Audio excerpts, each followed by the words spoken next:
Good morning बच्चों।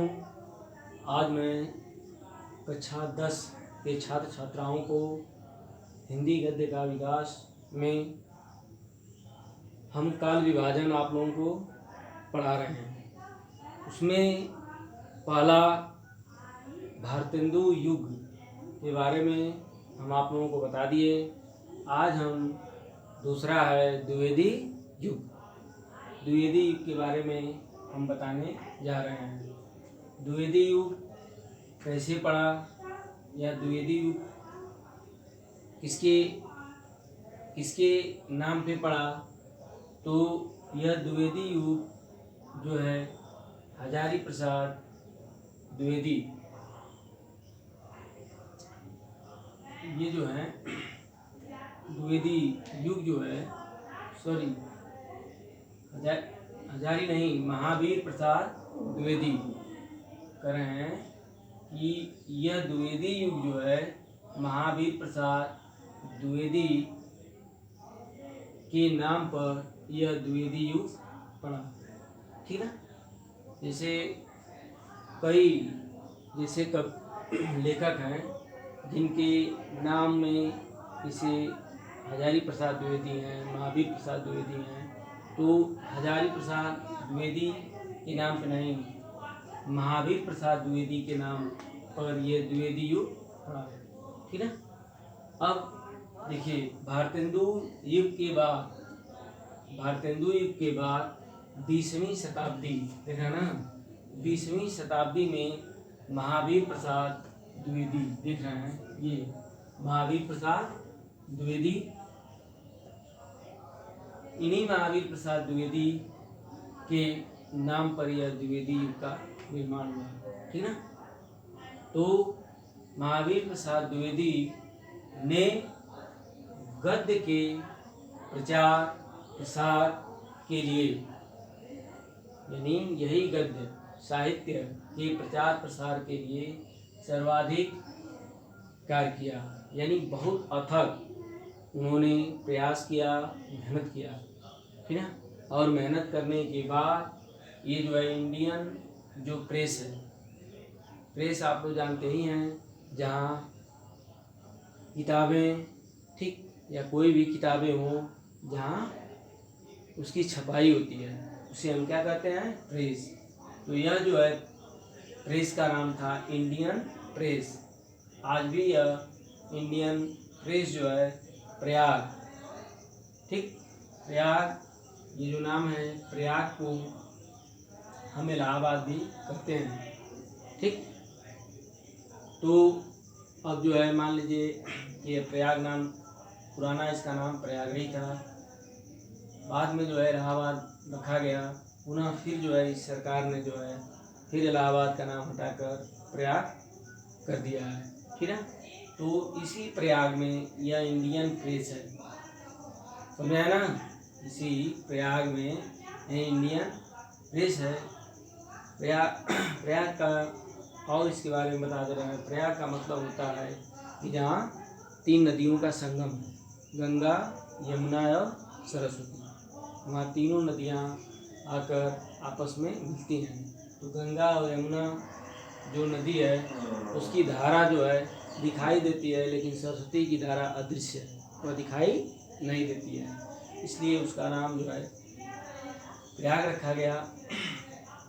तो उसी प्रयाग में इंडियन जो प्रेस है, यह प्रयाग से सन 1900 है ना, 1900 ईस्वी से रहे हैं कि इंडियन प्रेस प्रयाग से सन 1900 ईस्वी से सरस्वती, ये जो है सरस्वती मासिक पत्रिका, ठीक है, यानी सरस्वती मासिक पत्रिका, मासिक मीन्स हर महीने, ठीक है, करें पत्रिका का प्रकाशन जो है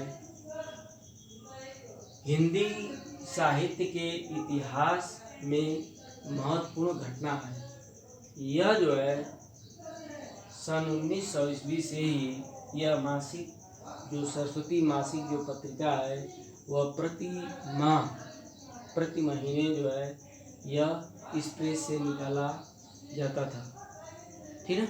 यह प्रेस से प्रति महीने जो है इसकी छपाई होती थी, ठीक है।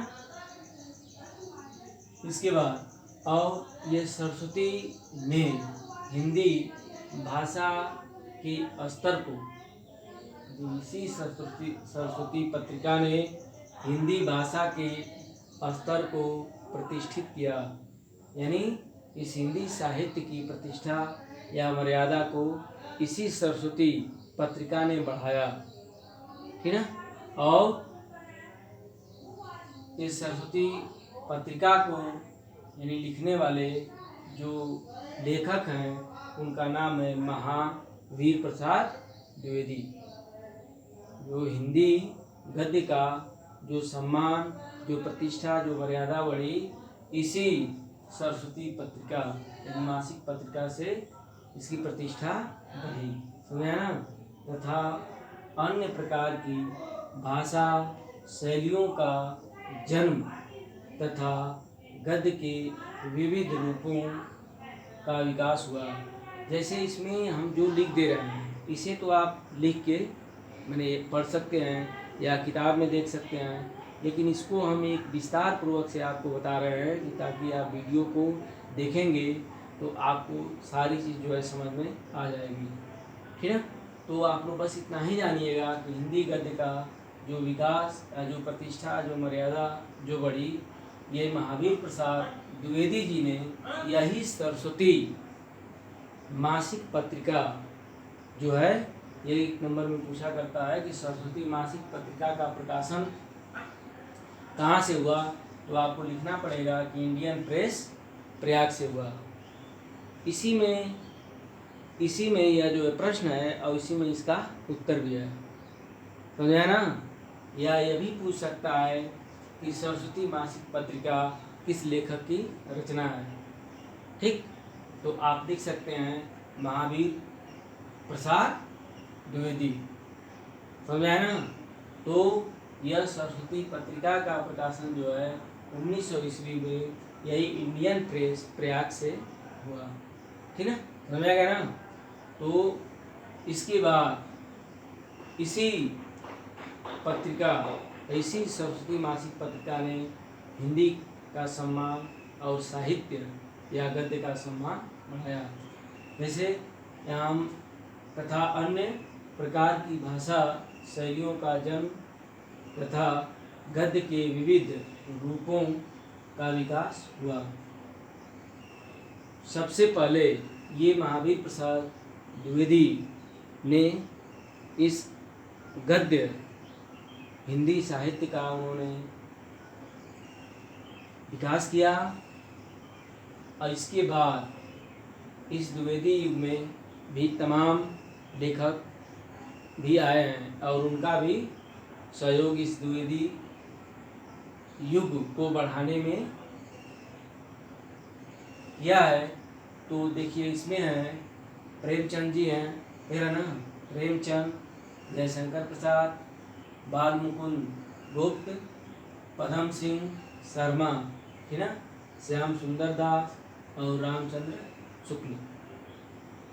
कभी कभी पूछा करता है कि द्विवेदी युग में किसी दो लेखकों के नाम लिखिए, ठीक है।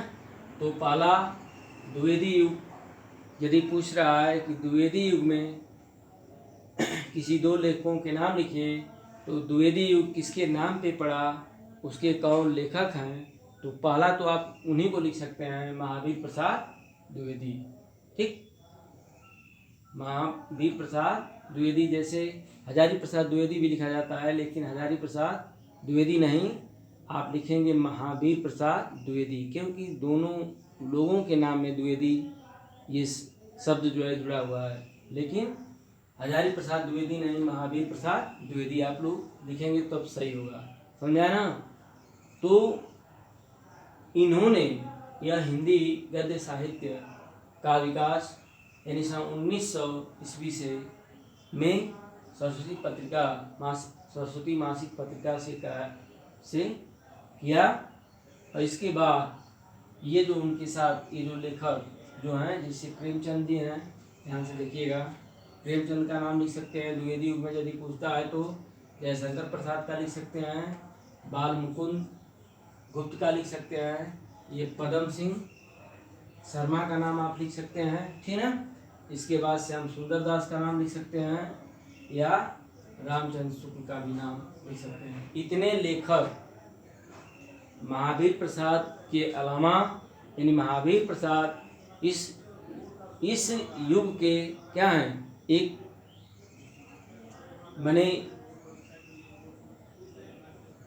उसको बने जन्म देने वाले हैं। ये जान लीजिए कि द्विवेदी युग का उन्होंने एक हिंदी साहित्य के लिए इन्होंने जो है मैंने बहुत अथक मेहनत से इसको बढ़ाया। तो इसलिए सबसे पहले जो है इस महावीर प्रसाद का ही नाम आता है। इसके बाद आप जयशंकर प्रसाद लिख सकते हैं, प्रेमचंद लिख सकते हैं, बाल मुकुंद गुप्त लिख सकते हैं, पदम सिंह लिख सकते हैं, श्याम सुंदर दास लिख सकते हैं, चाहे रामचंद्र शुक्ल। समझ में आया ना? ये द्विवेदी युग के लेखक हैं, ठीक है। जैसे लेखक द्विवेदी युग की ही देन है। शुक्ल जैसे लेखक द्विवेदी युग की ही क्या है, देन है। यानी इन लोगों को, इन सभी लेखकों को या महावीर प्रसाद ये क्या है, देन है।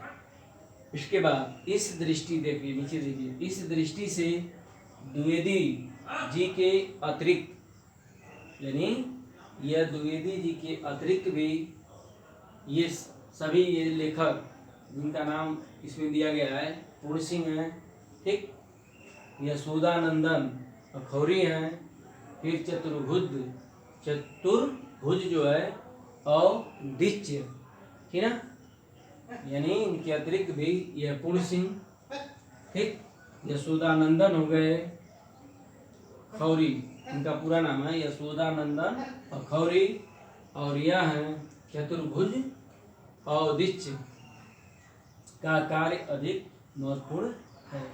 यानी कहने का मतलब यह है कि यह महावीर प्रसाद के अतिरिक्त यह द्विवेदी युग में इतने लेखक हैं। यदि पूछता है किसी, मैंने द्विवेदी युग के 2 लेखकों के नाम लिखिए या द्विवेदी युग के लेखकों के नाम लिखिए, तो उसमें से किसी भी आप लेखक का नाम लिख सकते हैं। यदि एक का पूछ रहा है तो सबसे पहले आप लोग इनको नहीं भूलिएगा कि जिन्होंने इस द्विवेदी युग का इन्होंने यानी उत्पत्ति की, जो महावीर प्रसाद, इनका नाम है द्विवेदी, इन्हीं के नाम पे यह द्विवेदी युग का क्या हुआ, निर्माण हुआ। तो आप ये द्विवेदी युग बस इतना ही रहा, इसको आप जो है भली बात जो है इसे आप पढ़िएगा, इसे लिखिएगा, इसमें कितने लेखक हैं। देखिए द्विवेदी युग या जो भी काल विभाजन है उसमें यही पूछता है, इनका सन पूछ देता है, ठीक। द्विवेदी युग में किसी 2 लेखकों के नाम लिखिए, द्विवेदी युग कब से कब तक रहा, ठीक। इसमें तो हम एक एक करके इसलिए पढ़ा रहे हैं कि आप लोग ये भली भांति जान जाइए कि द्विवेदी युग कैसे पढ़ा, क्यों पढ़ा, उनमें कितने लेखक थे, ठीक ना, उनकी क्या रचनाएं थीं, यह सारी चीज़ जो है हम आप लोगों को बता दिए। तो आज मैं यह दूसरा जो है द्विवेदी युग के बारे में हम बताए कि द्विवेदी युग का निर्माण कैसे हुआ, ठीक, उसको निर्माण करने में कितने लेखकों ने सहयोग दिया, ये सारी चीज़ों को आज मैंने आप लोगों को बता दिया। इसको जो है आप लोग क्या करिएगा, याद करिएगा, और आगे इसके बाद जो है शुक्ल युग के बारे में हम कल यानी अगली वीडियो में आप लोगों को बताएंगे। इसके लिए धन्यवाद।